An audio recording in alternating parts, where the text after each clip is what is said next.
हाथों की हरकतें इतनी निपुण थीं कि ऐसा लगता था जैसे वह इस काम को बरसों से करती आ रही हो। उसके बाल धूप में चमक रहे थे।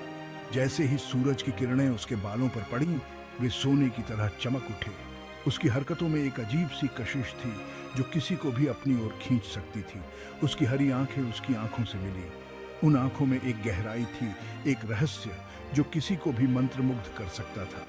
उसकी आंखों में झांकते ही ऐसा लगा जैसे समय थम गया हो, समय मानो रुक गया। हेलो, उसने कहा। उसकी आवाज में एक अजीब सी मिठास थी जो सीधे दिल को छू गई। उसकी आवाज अजीब लगी, छोटी। वो मुस्कुराई। उसकी मुस्कान में एक रहस्य था, एक ऐसा रहस्य जो किसी को भी अपनी ओर खींच सकता था। ये एक ऐसी मुस्कान थी जो ग्लेशियरों को पिघला सकती थी। हेलो जैक, उसने कहा। उसकी आवाज में एक ऐसा जादू था जो किसी को भी सम्मोहित कर सकता था। उसकी आवाज मखमल जैसी थी। उसकी आवाज में एक